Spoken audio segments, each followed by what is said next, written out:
आप सभी को फिर से एक बार स्वागत है इस वीआरसी के चैनल पर।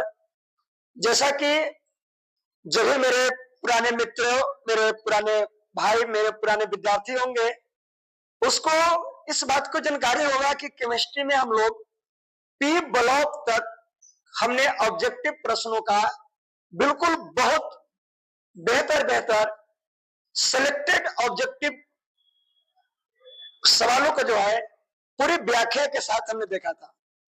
तो बिल्कुल आज हमने पिछले क्लास में हमने पी ब्लॉक बता दिया था। आज हम लोग डी और एफ ब्लॉक पर चर्चा करेंगे और डी और एफ ब्लॉक से भी आपको भरमार सवाल किए जाते हैं। तो चलिए हम लोग पढ़ते हैं डी और एफ ब्लॉक। वैसे हमारे खास नए विद्यार्थी जो हमारे चैनल पर नए हैं, पहला बार आए हैं, वो चैनल को सब्सक्राइब कर लेंगे ताकि आने वाले हर एक वीडियो का नोटिफिकेशन आपके पास पहुंच जाए आसानी से और आप एक बेहतर तैयारी के साथ अपने एग्जामिनेशन में एकदम झंडा गाड़ के अपने पंचरम लहराकर बेहतर अंक के साथ आप पास करें। इसके लिए आप चैनल को सब्सक्राइब कर दें। चलिए बाकी अगर जो लास्ट में चलेगा तो चैनल को सब्सक्राइब और लाइक ठोक कर चले जाना। तो चलिए आज हम लोग जानते हैं the D and F block elements, यानी डी और एफ ब्लॉक के तत्वों को से संबंधित वस्तुनिष्ठ प्रश्नों को हम लोग देखेंगे। चलिए देखा जाए तो सबसे पहला अगर जो हम लोग बात करें तो सबसे पहले डी ब्लॉक के बारे में कुछ बातों को जान लेते हैं।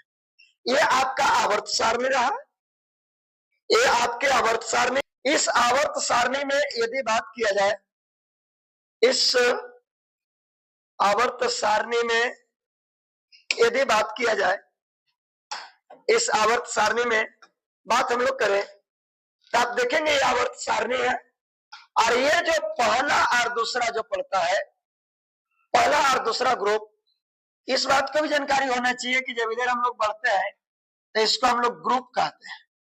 इसको हम लोग क्या कहते हैं? ग्रुप। और जब नीचे आते हैं तब इसको हम लोग पीरियड कहते हैं। पीरियड, इसको हम लोग पीरियड कहते हैं। इसको हम लोग समूह कहते हैं, समूह। और इसको हम लोग आवर्त कहते हैं। इसको हम लोग क्या कहते हैं? आवर्त। तो यदि हम लोग को देखा जाए तो ये आपके एस ब्लॉक कहलाते हैं। ये एस ब्लॉक है और ये जो आपको पड़ा हुआ है ये आपको पी ब्लॉक के नाम से जाना जाता है। ये आपके पी ब्लॉक है और ये जो आपको अलग कलर से दिख रहा है, ये जो आपको येलो कलर के दिख रहा है, ये आपके डी ब्लॉक है। ये कौन सा ब्लॉक है? D block. उसके बाद आप नीचे देखेंगे तो ये कुछ जो तत्व पड़े हुए हैं ये आपके एफ ब्लॉक है। ये आपके क्या है? F block. तो सबसे पहला कुछ सवाल तो ऐसा ही किया जाता है कि आवर्त सारणी में डी ब्लॉक है कहां? तो आवर्त सारणी में डी ब्लॉक अगर जो बात करें तो पीरियड 3, 4, 5, 6, 7 में रखा गया है। 4 से स्टार्ट हुआ, 5वां से 6ठा है और 7वां है, यानी 5, 6, 7 आवर्त में रखा गया है। और यदि हम लोग ग्रुप की बात करें तो पहला ग्रुप, दूसरा ग्रुप और ये 3, 4, 5, 6, 7, 8, 9, 10, 11 और 12, इसको 3 से लेकर 12 तक में रखा गया। 3 से लेकर 12 तक। तो यदि आपसे पूछे कि डी ब्लॉक आवर्त सारणी में कितने, कहां से कहां ग्रुप है इसका, तो 3 से लेके, यदि ग्रुप आपसे पूछे तो 3 से 12 बताएंगे और यदि आवर्त पूछे तो 4 से आप 7 बताएंगे। तो आवर्त बात करें तो 4 से 7 बताएंगे और ग्रुप बात करें तो 3 से 12 बताएंगे। उसके बाद यदि हम लोग देखें तो इसमें कौन कौन से तत्व आते हैं, तो सारा चीज लिखा हुआ है। 21 से लेकर 30 तक, 39 से लेकर 48 तक, 57 से लेकर 80 तक और 89 से लेकर 112 तक के तत्वों को हम लोग क्या बोलते हैं? तो डी ब्लॉक के तत्व कहते हैं। लेकिन अब कभी कभी सवाल ऐसा कर देता है कि आप इस मान लेते हैं कि इसमें कौन कौन से तत्व है आपको पता नहीं है और आपसे हम दे दें कि एक्स कोई तत्व है और इसका रोल नंबर 15 है। इसका रोल नंबर क्या है? 15 है। और हम आपसे पूछे कि X किस ब्लॉक का तत्व है तो कैसे पहचानेंगे? तो सबसे पहले इसको इलेक्ट्रॉनिक विन्यास आप निकालेंगे। इलेक्ट्रॉनिक विन्यास 1s2, 2s2, 2p6, 3s2 और 3d अगर जो बात करें तो 10 हो गया है, 10 हो गई, 12 हो गया और 3d क्या आ जाएगा? तो 3d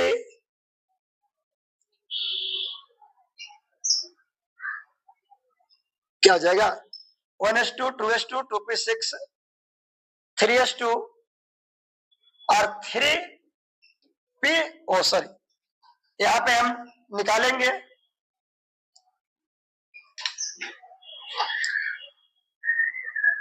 जैसे कभी कभी सवाल कर देता है कि आपको ये कह दिया कि X कोई तत्व है, अब पता नहीं कौन सा तत्व है, और यदि आपसे पूछ दे कि किस ब्लॉक का तत्व है तो कैसे आप बनाएंगे? तो सबसे पहले इसका इलेक्ट्रॉनिक विन्यास आप निकालेंगे। इलेक्ट्रॉनिक विन्यास यदि हम देखें तो 1s2, 2s2, 2p6, 3s2 और 3p की बात करें 3p तो कितना हो जाएगा? तो हो जाएगा 10, 10 और 12 और 3p 3 हो जाएगा। 3p क्या हो जाएगा? 3, 3p क्या हो जाएंगे? 3, 3p 3। इसका मतलब हुआ कि इसका अंतिम इलेक्ट्रॉन जो है यानी 2 4 4 6 10 10 12 और 12 3 15 जो 15वां इलेक्ट्रॉन जा रहा है वो p में जा रहा है। किस में जा रहा है? p में। तो यदि इसका अंतिम इलेक्ट्रॉन p में जा रहा है तो हम लोग कह सकते हैं कि यह p ब्लॉक के तत्व है। इसी तरह से यदि आपको दे दे कि बाई कोई तत्व है और इसका जो है रोल नंबर 24 है और इसको जब आप निकालेंगे तो इसको जब निकालेंगे तो 24, ये देखिए क्रोमियम का 24 होता है, इसको जब निकालेंगे तो लास्ट जो इलेक्ट्रॉन पहुंचेगा वो डी में पहुंचेगा और जब डी में पहुंचेगा तो इस आधार पर हम कह सकते हैं कि यह जो है बाई पता नहीं किस कौन सा तत्व को इंडिकेट किया जा रहा है, लेकिन बाई जो भी रहे वो डी ब्लॉक के होगा। मतलब कहने का मतलब ये रहा कि अगर जो आपके कोई तत्व यदि आपको याद है कि नहीं इसमें सारे तत्व याद है, इसमें सारे तत्व याद है, इसके सारे तत्व याद है तो गोल्डन। और अगर जो याद नहीं है और आपसे पूछे कि किस ब्लॉक का तत्व है तो एकदम चुपचाप उसको इलेक्ट्रॉनिक विन्यास निकालो। इलेक्ट्रॉनिक विन्यास निकाल के चेक कर लो कि अंतिम इलेक्ट्रॉन किस में जा रहा है। जैसे आप जानते हैं कि सोडियम जो है एस ब्लॉक का तत्व है। सोडियम किस ब्लॉक का तत्व है? एस। और सोडियम के यदि हम लोग रोल नंबर देखें तो सोडियम का रोल नंबर 11 होता है, लेकिन आप देख रहे हैं तब ना आपको समझ में आ रहा है कि एस ब्लॉक का तत्व है सोडियम। लेकिन यदि कपार से निकल जाए, बातें समझ में ही नहीं आवे कि वह किस ब्लॉक का है तो परेशान नहीं होना है, आराम से इसको इलेक्ट्रॉनिक विन्यास निकालो। इलेक्ट्रॉनिक विन्यास निकालेगा तो 1s2, 2s2 और 2p6 और 3s1, इसका मतलब निकला कि जो अंतिम इलेक्ट्रॉन जो है, अंतिम इलेक्ट्रॉन जो भी इसका अंतिम इलेक्ट्रॉन है वह अंतिम इलेक्ट्रॉन 3s1 में जा रहा है। इसका कहने का मतलब कि एस में जा रहा है, और जब एस में जा रहा है तो इस बात से हम कह सकते हैं कि जो भी 11 नंबर वाले हैं सोडियम वह पड़ा हुआ है किसमें? एस में। तो वैसे भी हम लोग निकाल सकते हैं। दूसरी बात आपसे पूछ सकता है कि पी ब्लॉक का स्थान ग्रुप में 3 से 12 और आवर्त में 4 से 7, लेकिन यदि ब्लॉक से पूछे तो ब्लॉक में आप बोल सकते हैं कि एस ब्लॉक और पी ब्लॉक के बीच में है। एस ब्लॉक और पी ब्लॉक के बीच में है, यानी लेफ्ट तरफ जो है आपका एस है, राइट तरफ जो है आपका पी है और बीचे बीच जो रखा है वो आपका क्या है? डी है। एक छोटी सी बात आपको डी का इंट्रोडक्शन हमने बताया कि डी कहाँ है, कहां से कहां तक रखा गया है, और यदि इन सब बातों का आप ध्यान रखते हैं तो 1-2 नंबर तो केवल इससे ही आपसे आ जाएगा। ठीक है, उसके बाद और इससे जो नंबर पूछे जाएंगे कैसे कैसे घुमा घुमा के पूछा जाता है, उन सभी ऑब्जेक्टिव प्रश्नों को हम लोग पूरी व्याख्या के साथ देखेंगे। तो चलिए हम लोग आज का पहला सवाल प्रारंभ करते हैं। ये आपका पहला सवाल रहा, लिख रहा है कि संक्रमण तत्व के नाम से कौन जाना जाता है? तो संक्रमण तत्व बोला जा रहा है कि संक्रमण तत्व के नाम से किसको जाना जाता है? पहला सवाल प्रारंभ करते हैं। ये आपका पहला सवाल रहा, लिख रहा है कि संक्रमण तत्व के नाम से कौन जाना जाता है, तो संक्रमण तत्व बोला जा रहा है कि संक्रमण तत्व के नाम से किसको जाना जाता है। तो ध्यान रखना, संक्रमण तत्व जो है एस ब्लॉक के तत्व को, पी ब्लॉक के तत्व को और एफ ब्लॉक के तत्व को हम लोग संक्रमण तत्व नहीं कहते हैं, हम लोग संक्रमण तत्व कहते हैं डी ब्लॉक को। किसको कहते हैं? डी ब्लॉक को। और डी ब्लॉक के तत्व को हम लोग संक्रमण तत्व कहते हैं, संक्रमण तत्व कहते हैं। और यदि आपसे कोई पूछ दे कि डी ब्लॉक को संक्रमण तत्व क्यों कहते हैं, तो डी ब्लॉक को संक्रमण तत्व इसलिए कहते हैं कि इसके डी जो ऑर्बिटल है ना, डी ऑर्बिटल ये पूर्ण नहीं होते हैं, ये पूर्ण नहीं होता, पूरा भरा हुआ नहीं रहता है, ये खाली होते हैं, ना आधा होता है ना पूरा होता है। और आधा पूरा ना होने की वजह से इसको हम लोग संक्रमण तत्व कहते हैं। क्योंकि संक्रमण का मतलब आप लोग समझते होंगे, जैसे संक्रमण बीमारी का मतलब समझते होंगे कि यदि आपके पास कोई ग्रसित व्यक्ति है बीमारी से और आप उसके बगल में है, और अगर जो उससे आपको हो जाता है बीमारी, तो हम लोग बोलेंगे कि संक्रमण बीमारी है।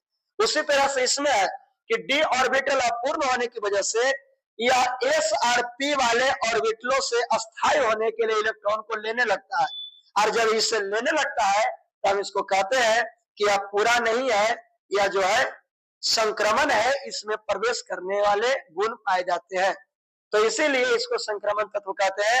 तो बिल्कुल कपार में सेट रखना, डी ब्लॉक को ही संक्रमण तत्व के नाम से जाना जाता है। क्यों जाना जाता है? क्योंकि इसके डी ब्लॉक के तत्व को डी ऑर्बिटल पूरी तरह से भरा हुआ नहीं रहता है। ठीक है, तो बिल्कुल इसमें हम लोग मानेंगे कि संक्रमण तत्व किससे है, तो डी ब्लॉक के तत्व को हम लोग संक्रमण तत्व कहते हैं। अगला कहता है कि निम्न में से किसे संक्रमण तत्व नहीं माना जाता है। बड़ा बेहतर सवाल और आपके एग्जामिनेशन में उठाने वाले सबसे बेहतर सवाल। इसमें अगर जो बात करें तो जिंक, कैडमियम और मरकरी, ये तीनों के तीनों जो है, ये तीनों डी ब्लॉक के ही तत्व है, तीनों डी ब्लॉक के ही तत्व है, और तीनों को संक्रमण तत्व हम कहेंगे।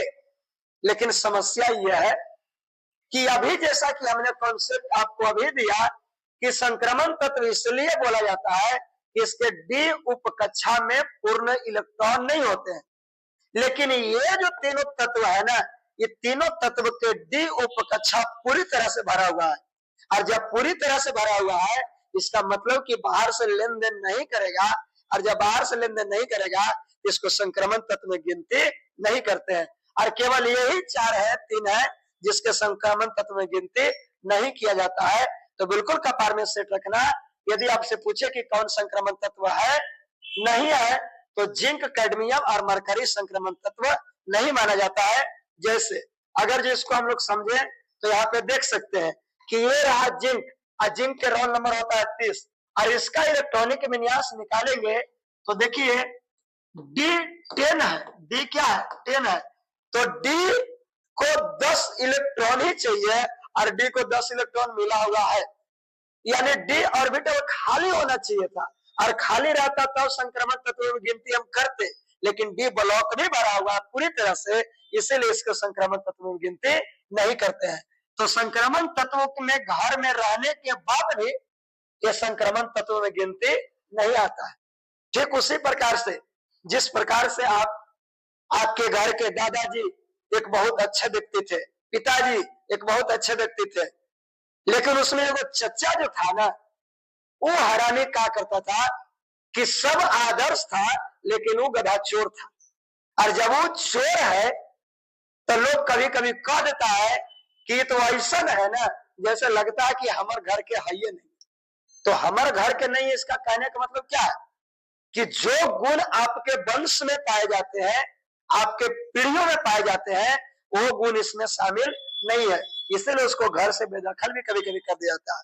तो यही काम होता है कि इसके डी उपकक्षा पूरी तरह से नहीं भरना चाहिए था, तब हम लोग संक्रमण तत्व मानते हैं, लेकिन पूरा डी 10 के 10 लेके बैठल है, इसको संक्रमण तत्व हम लोग नहीं मानते हैं। कैडमियम को भी देखेंगे तो वही हाल है, और अगर जो मरकरी को भी देखेंगे तो मरकरी को भी वही हाल है। तो पूरा इसको डी उपकक्षा पूरी तरह से भरा हुआ है, इसलिए इसे संक्रमण तत्व के नाम से नहीं जानते हैं। बिल्कुल कतार में सेट रखना। बातें समझ में आ रही है? और यदि समझ में आती है एक लाइक ठोक दे, लास्ट में भूला जाओगे, अरे ठोक एक बार, ठीक है। चलो उसके बाद आगे हम लोग बढ़े तो आगे लिखा हुआ है कि क्रोमियम एवं कॉपर का इलेक्ट्रॉनिक विन्यास क्या होता है? क्रोमियम एवं कॉपर का इलेक्ट्रॉनिक विन्यास क्या होता है? इसमें दोनों के दोनों लगा दिया है, और जब दोनों लगा दिया है तो फिर तो गड़बड़ हो जाएगा। क्या गड़बड़ हो जाएगा कि इसमें से कोई चाहे तो क्रोमियम के होंगे या तो कॉपर के होंगे। अब दो गो है तो दो गो इलेक्ट्रॉनिक विन्यास होना चाहिए था, लेकिन बाय मिस्टेक हो गया है। इसमें से हम क्या करते हैं कि इसको हटा देते हैं, जैसा कि ऑप्शन में दिख रहा है कि इसमें केवल क्रोमियम को दिखाई दे रहा है, क्रोमियम को। और क्रोमियम को यदि हम लोग इलेक्ट्रॉनिक विन्यास बात करें तो उसका क्रोमियम का इलेक्ट्रॉनिक विन्यास आपका यह होता है, क्रोमियम का इलेक्ट्रॉनिक विन्यास यह होता है। अब कुछ लोग कहेगा कि जी गुरुजी नहीं, इलेक्ट्रॉनिक विन्यास यह होता है, तो बिल्कुल सही बोल रहे हो कि इलेक्ट्रॉनिक विन्यास यही होता है, इलेक्ट्रॉनिक विन्यास का ही होता है, लेकिन ये हो के भी नहीं होता है। क्यों?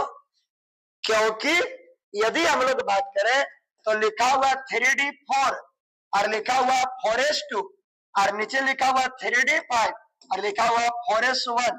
अब ये होना चाहिए था लेकिन ना होकर ये क्यों हो रहा है? तो यह इसलिए हो रहा है कि एक वैज्ञानिक थे जिनका नाम था हुंड। उस वैज्ञानिक का क्या नाम था? हुंड। और हुंड को यह मानना था कि कोई भी ऑर्बिटल जो होता है, कोई भी कक्षक जो होता है, कोई भी उपकक्षा जो होता है, वो स्थायी तब होता है जब वह चाहे तो आधा भरा हो या पूरा भरा हो, और जब आधा भरा हो या पूरा भरा हो तब वो स्थायी होता है, और नहीं तो वो अस्थायी होता है। और यदि हम इसको बात करें तो जैसा कि आप लोग को पता होगा कि डी को अस्थायी होने के लिए 10 चाहिए, तो डी चाहे तो 10 पर अस्थायी होगा और नहीं तो 5 पर अस्थायी होगा। और एस को अस्थायी होने के लिए 2 चाहिए, तो चाहे तो 2 पर अस्थायी होगा और नहीं तो 1 पर अस्थायी होगा। तो यदि 4s2 ले ले है तो इस कंडीशन में भी अस्थायी है, और यदि 4s1 रखेगा इस कंडीशन में भी अस्थायी है। तो थोड़ी सी समझदारी दिखाता है क्या कि इसमें से एक इलेक्ट्रॉन निकाल के इसको दे देता है तो 4 1 5 हो गया, और जब 5 हो गया तो यहू बल्ले बल्ले हो गया, और एस को पास 1 हो गया, यहू बल्ले बल्ले हो गया। तो मेन रूप ये होना चाहिए था, हो जाता है ये। और ऐसे सवालों पर आपको गौर करना है। और कुल 5-7 ही ऐसे हैं जिसको होना चाहिए था ये और हो जाता है ये। और कौन कौन है उसको हम अभी आपको बताते हैं। तो बिल्कुल इसको ना मार के आप इसको मारेंगे, इलेक्ट्रॉनिक विन्यास ये है। और ध्यान देना, अगर जो आपके एग्जामिनेशन में इलेक्ट्रॉनिक विन्यास से संबंधित सवाल पूछता है तो एकदम कपार सही हो जाना चाहिए कि जो साधारण आप लोग जानते हैं वो चीजें नहीं पूछी जाएगी। काय को वो जानता है कि इलेक्ट्रॉनिक विन्यास तो ये जानता ही होगा, लेकिन फिर भी सवाल को उलट के पूछ रहा है, इसका मतलब कि कुछ न कुछ भेजा लगाया होगा। तो थोड़ी सी सतर्क रहना, नहीं तो लपटा जाओगे। निकालोगे ये मार दोगे 0 नंबर, लड्डू मिल जाएगा, मारना चाहिए। अब कहे कि जी सतर्क होने की बात है, कौन कौन में सतर्क होंगे? तो इसमें सतर्क होंगे। देखिए आपको यहाँ सतर्क होना पड़ेगा, यहाँ सतर्क होना पड़ेगा। यदि क्रोमियम की हम लोग बात करें तो क्रोमियम का इलेक्ट्रॉनिक विन्यास निकालेंगे तो ऐसा निकल के आएगा, ऐसा लास्ट में ऐसा आएगा। लेकिन ऐसा ना होकर ये ऐसा होता है, ये 4 ना होके 5 कर देना और ये 2 न करके 1 कर देना, ऐसा होना चाहिए। इस कंडीशन में ये स्थायी रहेगा, इस कंडीशन में ये अस्थायी रहता है। इसलिए आप ध्यान रखना, एग्जामिनेशन में आपको एकदम डायरेक्ट पूछ दिया जाता है।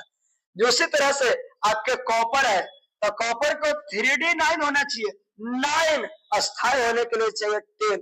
एकदम एगो घट रहा है, और जैसे एगो घट रहा है बगल वाला कहेगा कि भैया कोई टेंशन नहीं है, हम 1 पर भी ठीक है, 2 पर भी ठीक है, लेकिन आपका घर में लड़ाई हो रहा है, लीजिए आप एगो लीजिए। अरे बना लिया कितना 3D10 और 4s1।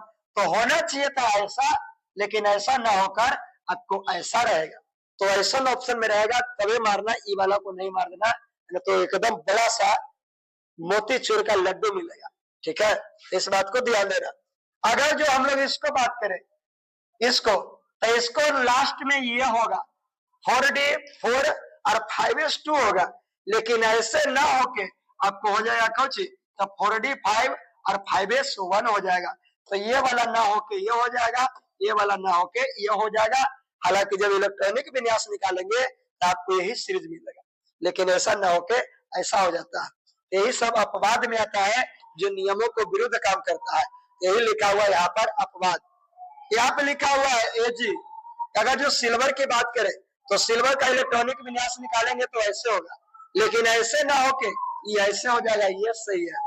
अगर जो हम लोग इसको निकाले पीडी का, तो पीडी का निकालेंगे तो 4d8 और 5s2 हो जाएगा। 4d8 और 5s2 हो जाएगा, लेकिन ऐसे ना होके 4d10 और 5s0 हो जाएगा। बिल्कुल इस बात को ध्यान रखना। अगर जो आप सोना का निकालेंगे तो 5d9 और 4s2 हो जाएगा, लेकिन ऐसे ना होके ये ऐसे हो जाएगा। तो आप निकालेंगे तो यही आएगा, लेकिन ये वाला नहीं होके ऐसे होगा। और अगर जो एग्जामिनेशन में इलेक्ट्रॉनिक विन्यास से संबंधित सवाल करता है तो मेरे भाई, मेरे दोस्त, मेरे मित्र, मेरे कलेजे के टुकड़े, इसी से पूछे जाएंगे और इसी में से रहेगा। चाहे तो सीआर रहे, सीयू रहे, एमओ रहे, एजी रहे, पीडी रहे, एयू रहे। हालांकि उसके नीचे 2 और होते हैं, लेकिन उसको नहीं पूछा जाता है। यही 4-5 गो में से 6 गो में से आपको 2 सवाल आपको रहेंगे, तो निकलेगा ऐसा, लेकिन ऐसा ना हो कि ऐसा। तो अगर जो आप जानते हैं तो कॉपी में निकाल के भी समझ सकते हैं, और अगर जो नहीं जानते हैं तो हमें पता है आप बिहारी है, हमें पता है आप बिहारी है, और बिहारी में इतनी क्षमता होती है ना कि अगर जो बातें पल्ले ना पड़े तब बेहतर से अस्थिर करने का तरकीब भी जानता है। जैसा आप उदाहरण जानते होंगे, एक बार की बात है, सब कोई जानता होगा इतिहास में अमर कहानी दशरथ मांझी के बारे में। आपने नाम सुना होगा कि जब उसकी बीवी बीमार हुई तो उसको इलाज कराने के लिए जब ले जा रहा था तो बहुत दूर घूम के जाना पड़ा था, और जैसे ही बहुत दूर जो के जाना पड़ा, जाते जाते उनकी प्यारी बीवी का रास्ते में ही मृत्यु हो गया।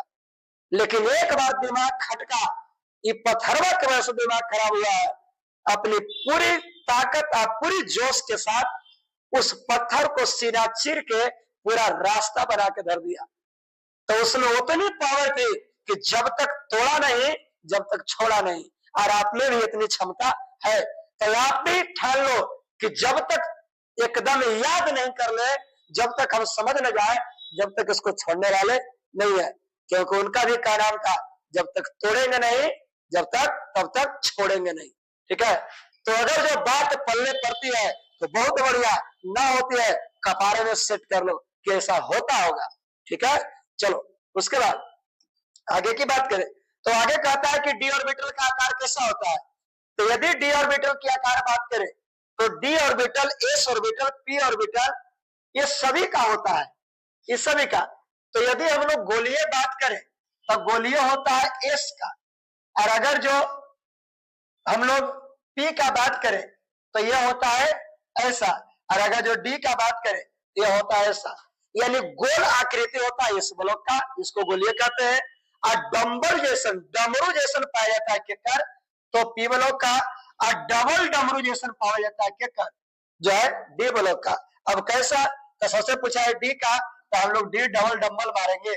और कैसा होता है, तो बिल्कुल ऐसा होता है, आप देख सकते हैं। ये जो शेप दिया गया है, ऐसने शेप में रहता है कौन, एस ऑर्बिटल।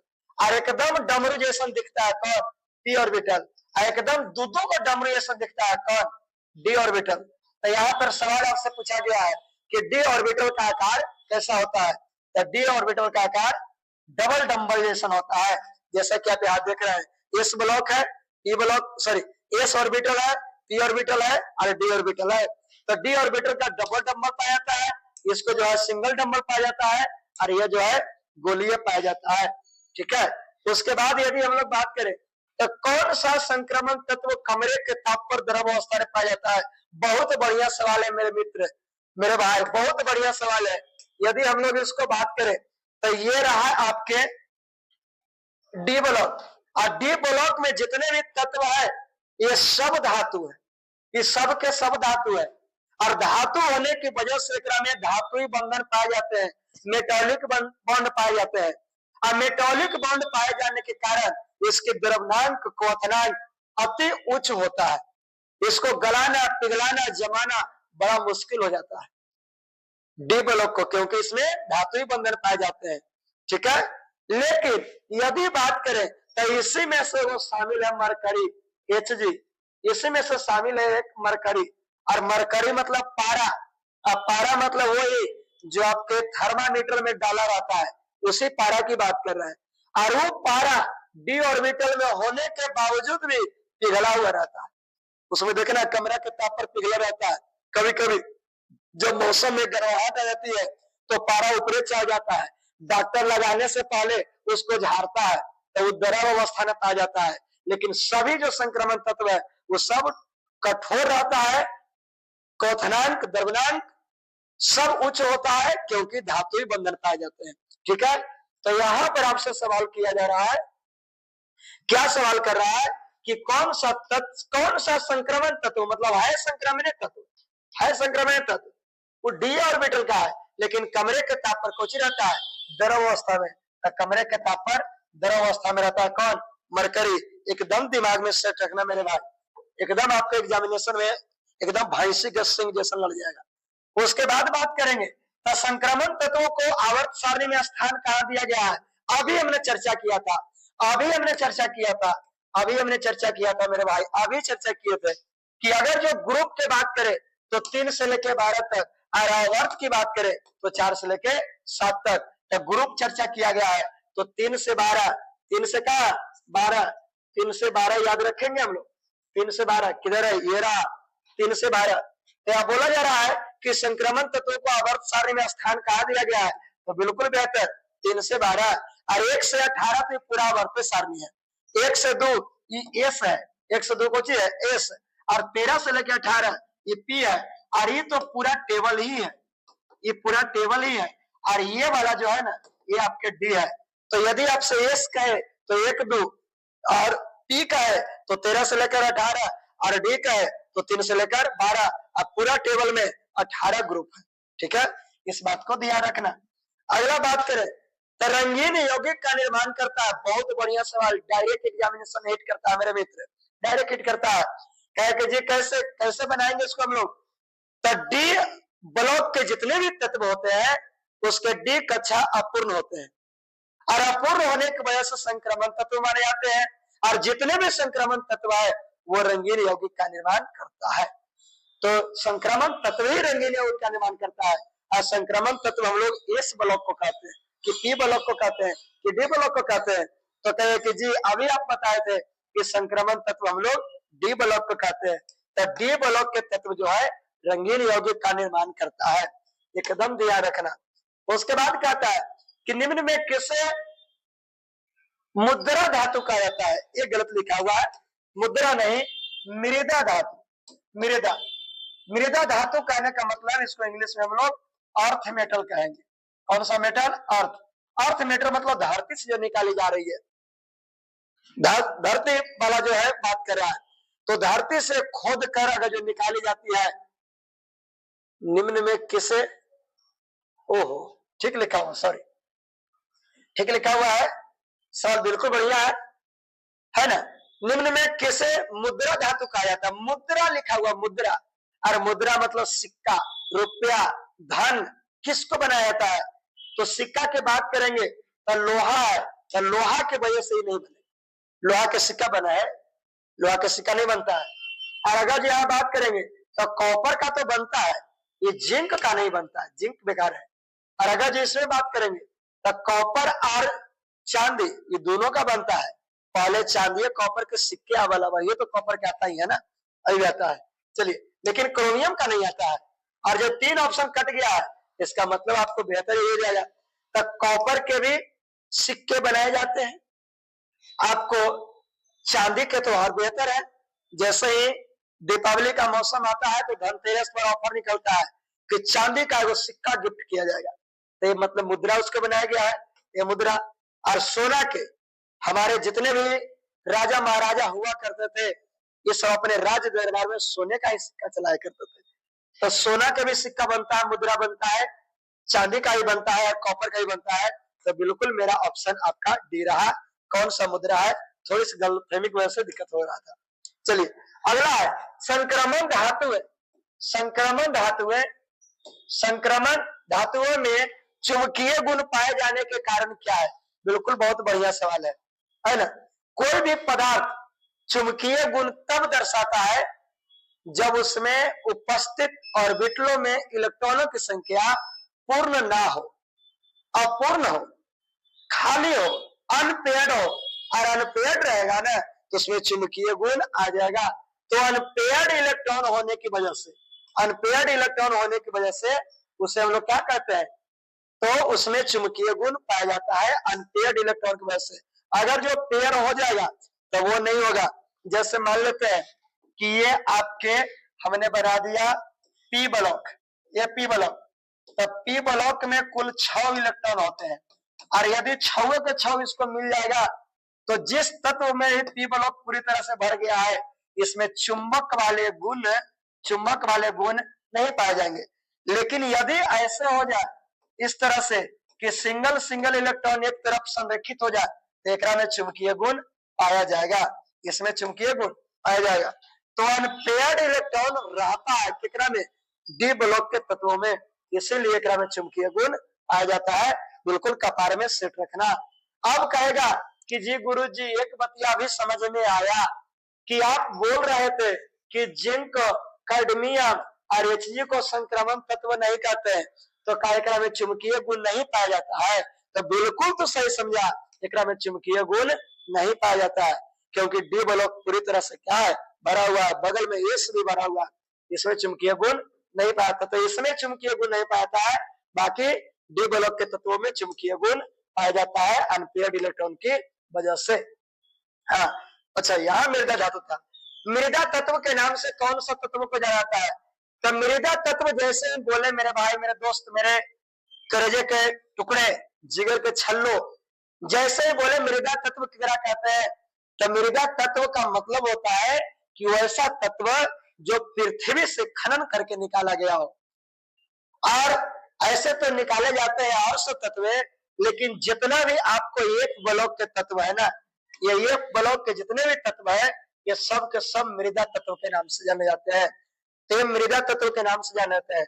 58 से लेके 71 तक, 58 से लेके 71 तक और 90 से लेकर 103 तक ये जितना भी तत्व है इस सब को मृदा तत्व के नाम से जानते हैं। और नहीं तो कपार में सेट रखना कि एक ब्लॉक के जितने भी तत्व है, एक ब्लॉक के जितने भी तत्व है उसे मृदा तत्व के नाम से जाना जाता है, उसे मृदा तत्व के नाम से जाना जाता है। तो सवाल यहाँ पे कह रहा है कि मृदा तत्व के नाम से कौन जाना जाता है? तो मृदा तत्व के नाम से एक ब्लॉक जाने जाते हैं। कौन सा ब्लॉक जाने जाते हैं? एक ब्लॉक। कौन सा ब्लॉक मेरे भाई? एक ब्लॉक। तो बिल्कुल आपको बातें समझ में आ गया होगा। और देखने में जो भी मेरे नए विद्यार्थी होंगे उसको तो लग रहा है कि जी गुरुजी आप 10 बताए, लेकिन मेरे भाई, मेरे जिगर के छल्लो, 10 ही सवाल नहीं था।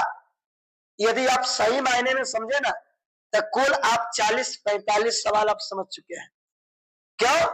क्योंकि 10 तो केवल दिखाने के लिए है, उसके हर एक ऑप्शन को बेहतर तरीका से हमने आपको समझाया, एक्स्ट्रा बातें की, और जितना भी हमारी लफ्ज निकले, जितना भी हमारे मुंह से आवाजें निकली, वो सब आपके एग्जामिनेशन के लिए इंपॉर्टेंट था। तो देखने में 10 है, करवाया आपको हमने 40, करवा दिया 40, है ना। तो कम दिखा के ज्यादा फायदा आपको देना, यही आपके चैनल की खूबी है। कहेंगे कुछ और, तैयारी करवा देंगे बहुत बेहतर, ठीक है। तो बिल्कुल अब जो नए विद्यार्थी, नए मित्र होंगे, उसको अगर जो बढ़िया लगा होगा तो एक बार लाइक और सब्सक्राइब ठोक दो। और अगर जो बेहतर लगता है तो सारे सड़ियान के जितना बेटा बेटी अंगरा मंगरा ढंगरा है उस सबके पास भेजो और बोलो कि लास्ट रिवीजन यहाँ से कर ले, झंडा गाड़ दोगे, लास्ट रिवीजन यहाँ से कर ले। और नहीं तो नहीं करता, तो नहीं करता है, उससे क्या फर्क पड़ता है, ठीक है। तो जितने भी हमारे प्रिय मित्र, प्रिय विद्यार्थी, प्रिय भाई मेरे जितने भी हैं, सभी को धन्यवाद कि आपने अपना यूट्यूब, फेसबुक, इंस्टाग्राम का कीमती समय आप पढ़ाई पर दिए। तो सभी के तहे दिल से धन्यवाद, सभी को वेलकम। चलिए आज और इसको इतना ही मिलते हैं, देखते हैं फिर से अगले क्लास में मिलते हैं एक नई क्लास, दमदार क्लास को लेकर। तब तक के लिए धन्यवाद, थैंक यू, खुश रहे, मस्त रहे, पढ़ाई में व्यस्त रहे।